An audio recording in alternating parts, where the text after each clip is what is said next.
So let's think about emotional regulation, because this is a really good schema for understanding emotional regulation. How upset should you get, and how do you calculate it? Because if you make a mistake, you wake up in the morning and your side hurts.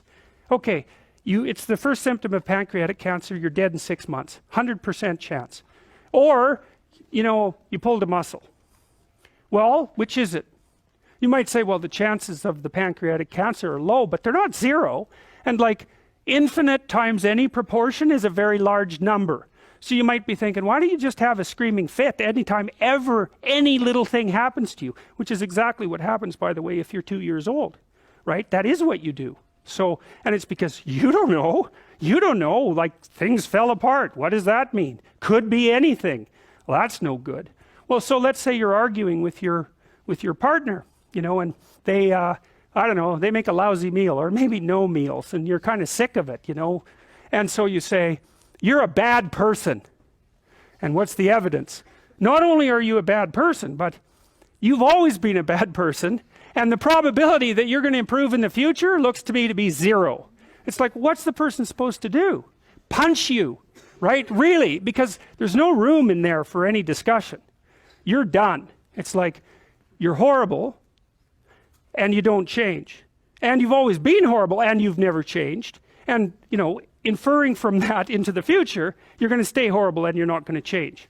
Well, any argument can go there immediately. It's a really bad idea, and it happens all the time, and this is why people can't have a civil discussion. They can't say, here's an example. So you've got your 4-year-old, you want them to clean up their room. And so it's full of toys, let's say they're 3.5. You look at it, you say, look, clean this up. Clean up your room. So you shut the door and you go away, and you magically hope that when you come back, the room will be clean. But of course, the child has no idea, in all likelihood, at that age, or maybe it's 2.5, something like that. They don't know what clean up a room means. That's like way up here, man. It's like you told your child, there's mess everywhere, be a good person, and then you come back in half an hour and they're no better a person than they were, and you get upset. It's like, you can't do that. You have to say, you see that teddy bear? And you know that kid knows how to see a teddy bear. And they know how to pick it up because you've watched them see a teddy bear and pick it up. And you know that the child knows the name of the teddy bear. It's teddy bear. And so you point to the teddy bear and you say, do you see that teddy bear? And they go, yes. And you say, that's good. Pat, pat. And they get a little kick of dopamine. So that's a happy day for the kid. And then they smile at you. So you feel pretty good about that too. And then you say, you think you could pick up that teddy bear? And they say, yeah. And so they go over there. Not every kid, by the way, but they go over there and they pick up the teddy bear, and it's like, it's a good day for both of you. And then you say, you see that little space on the shelf? Because they know what a shelf is, and they know what a space is. And you say, take that teddy bear and put it in the shelf. And they go over there and they put it in the shelf, and then they look at you and you're smiling. And so the probability that they'll do that again is now increased. Because watching you smile produces a dopaminergic kick, and you've just strengthened those circuits. So I would highly recommend that you do that with your children and with your partners, right? You watch them like a sneaky person.